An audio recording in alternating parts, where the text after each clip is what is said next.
एक छोटे से गांव में सरिता नाम की एक विधवा औरत बहुत रसीले और लाल लाल टमाटर बेचा करती थी।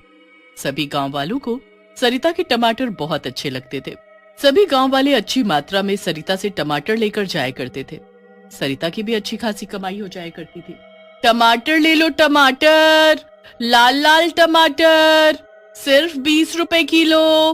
टमाटर ले लो टमाटर। एक औरत सरिता को टमाटर खरीदने के लिए रोकती है। अरे सरिता जी, रुको रुको रुको, मुझे टमाटर खरीदने हैं। कितने के दिए ये टमाटर? सिर्फ 20 रुपए। अरे सरिता जी, एक बात तो बताओ, ये तुम्हारे टमाटर इतने लाल स्वादिष्ट कैसे होते हैं? मैं इन टमाटरों की चटनी बनाती हूँ तो मेरे बच्चे सारी रोटी खत्म कर देते हैं। ऐसा क्या जादू करती हो तुम इन टमाटरों में?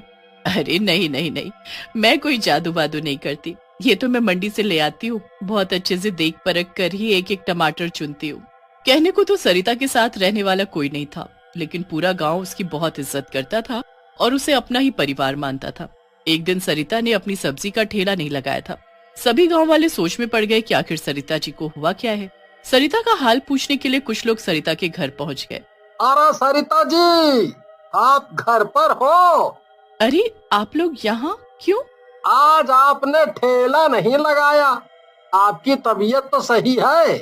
अरे नहीं नहीं, आप लोग तो बेकार में ही चिंता कर रहे हैं। तबीयत तो बिल्कुल सही है मेरी, बस थोड़ा सर दर्द था तो इसीलिए आज काम पर नहीं निकली।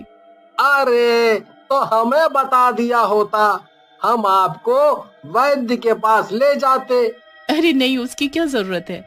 देखिए सरिता जी, आप हमारे परिवार की तरह ही हैं। हमें आपकी फिक्र है। आप हमारे साथ वैद्य के पास चलें। जिद करने के बाद सरिता गांव वालों के वैद्य के पास चली जाती है। कुछ दिनों बाद टमाटर के रेट बहुत बढ़ जाते हैं, मानो टमाटर और सोने में कोई फर्क ही ना हो।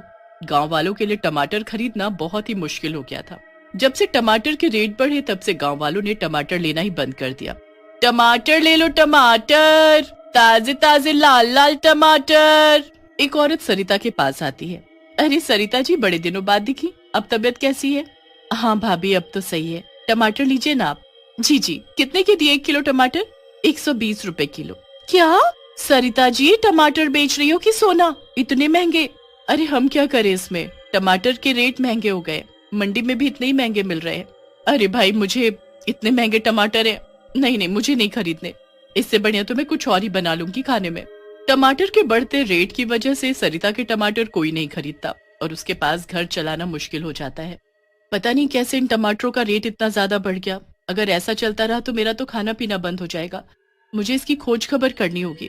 सरिता इसके बारे में खोज खबर करने के लिए मंडी चली जाती है। अरे भैया, एक बात बताओ, ये टमाटर के रेट इतने बढ़ क्यों रहे हैं? अरे सरिता बहन जी, अब हम आपको क्या बताएं। एक प्रताप चौधरी नाम का दुष्ट व्यापारी भारी मुनाफा कमाने के लिए टमाटरों की जमाखोरी कर रहा है और उनको महंगे दामों पर बेच रहा है। अरे भाई जी, ये तो बहुत बुरा काम है। प्रताप चौधरी तो बिल्कुल सही नहीं कर रहा है। मैं उससे जाकर बात करूंगी और उसे ऐसा करने से रोकूंगी। अरे बहन जी, आप रहने दीजिए, वो बहुत ही खड़ूस और गुस्से वाला इंसान है। कहीं आपको कुछ नुकसान न पहुंचा दे। कुछ लोगों ने पुलिस वालों को कंप्लेंट दर्ज करवाई है, जल्दी ही उस पर कार्रवाई होगी। हाँ। अरे भैया, आपको तो पता ही है भारतीय पुलिस की हालत। वो व्यापारी पुलिस वालों को 2 पैसे देगा और पुलिस वाले उसकी तरफ हो जाएंगे। पिसेगा कौन? हम गरीब। सरिता गुस्से में उस प्रताप चौधरी के घर उससे बात करने चली जाती है। सरिता प्रताप चौधरी के घर पहुंच जाती है। प्रताप जी, हमें आपसे कुछ बात करनी है, क्या आपके पास वक्त है? जी, आइए आइए, बैठिए, बोलिए, क्या बोलना है? मैं यहाँ बैठने नहीं आई, आपसे कुछ जरूरी बात करनी है। ठीक है, बोलिए, आपको जो बोलना है। आपकी एक बुरी हरकत की वजह से हम गरीबों को बहुत तकलीफ उठानी पड़ रही है। मैं समझा नहीं। आप जो टमाटरों की जमाखोरी करके उनके महंगे दामों में बेच रहे हैं, उससे गरीब लोगों का बहुत नुकसान हो रहा है। अरे सरिता जी, अब आप देखिए ना, अगर किसी का लाभ हो रहा है तो किसी ना किसी का नुकसान भी तो हो ही रहा होगा। अब इसमें हमारी क्या गलती? मैं तो आपको जितना बुरा समझती थी, आप तो उससे ज्यादा ही निकले। अगर आपने टमाटरों की जमाखोरी बंद नहीं की तो मैं पुलिस में आपकी शिकायत करूंगी। आपको पुलिस में शिकायत करनी है? जाइए, करिए। देखते हैं पुलिस आपकी सुनती है कि हमारी। आप मुझे गुस्सा मत दिलाइए प्रताप जी, नहीं तो अच्छा नहीं होगा। प्रताप चौधरी को सरिता पर इतना गुस्सा आता है कि वो अपने आदमियों से सरिता को मारने का आदेश दे देता है। सुनो सब, मुझे ये औरत जिंदा नहीं दिखनी चाहिए। इससे जल्द से जल्द मार दो। प्रताप के आदमी सरिता को पकड़कर गांव की नदी के पास ले जाते हैं और उसे गोली मारकर उसकी लाश को वहीं छोड़ देते हैं। बदले की आग में सरिता तड़प तड़प कर मरती है और मरने के बाद बहुत डरावनी जादुई चुड़ैल बन जाती है। अब मैं प्रताप चौधरी को छोड़ूंगी नहीं, मैं उससे बदला जरूर लूंगी। चुड़ैल लोगों का हालचाल जानने गांव की तरफ चली जाती है। वो एक झोपड़ी में झांक कर देखती है कि एक बच्चा अपना खाना खत्म नहीं कर रहा होता। अरे बेटा, थोड़ा सा तो खा लो, इतना कम खाओगे तो तुम्हें ताकत कैसे मिलेगी? माँ, मैं नहीं खाऊंगा ये सब्जी, मुझे टमाटर की सब्जी खानी है। कितने दिन हो गए आपने टमाटर की चटनी नहीं बनाई। अरे बेटा, पता तो है टमाटर बहुत महंगे हो गए। मैं कुछ नहीं जानता, बस मुझे टमाटर की चटनी खानी है। मुझे टमाटर की सब्जी खानी है, खानी है, खानी है। चुड़ैल ये सब देखकर बहुत परेशान हो जाती है। अगर ऐसे ही मैं हाथ पर हाथ रखकर बैठी रही और सिर्फ प्रताप चौधरी से बदला लेने के बारे में सोचती रही तो इन बेचारे गांव वालों का क्या होगा। मुझे कुछ न कुछ तो करना ही पड़ेगा। तभी चुड़ैल के मन में एक तरकीब सूझती है। एक काम करती हूँ, मैं इन गांव वालों से एक टमाटर मांगती हूँ और अपनी जादुई शक्ति से इन गांव वालों को एक टमाटर के बदले ढेर सारे टमाटर दे दूंगी। चुड़ैल रात को सबके घर जाने का सोचती है। टमाटर दे दो, मुझे टमाटर चाहिए, टमाटर दे दो। एक औरत दरवाजा खोलती है और चुड़ैल को देखकर जोर जोर से चिल्लाने लगती है। चुड़ैल चुड़ैल चुड़ैल चुड़ैल, भागो भागो, सभी गांव वाले बाहर आओ, ये हम सबको मार देगी, सब बाहर आओ। औरत की चीख सुनकर सारे गांव वाले बाहर आ जाते हैं और वो लोग चुड़ैल को पत्थर मारने लगते हैं। मारो मारो मारो, इस चुड़ैल को मारो, ये हमें मारने आई है, ये बुरी चुड़ैल है। सब शांत हो जाओ, मैं किसी को मारने नहीं आई हूँ, मेरी बात ध्यान से सुनो सब। सभी गांव वाले चुड़ैल को पत्थर मारना बंद कर देते हैं और चुड़ैल की बात ध्यान से सुनने लगते हैं। मैं बुरी चुड़ैल नहीं हूँ, मैं सरिता हूँ, मुझे प्रताप चौधरी ने मार दिया था। प्रताप चौधरी टमाटरों की जमाखोरी करके उन्हें महंगे दामों पर बेच रहा है, जिसकी वजह से आप सभी को टमाटर खरीदने में दिक्कत हो रही है।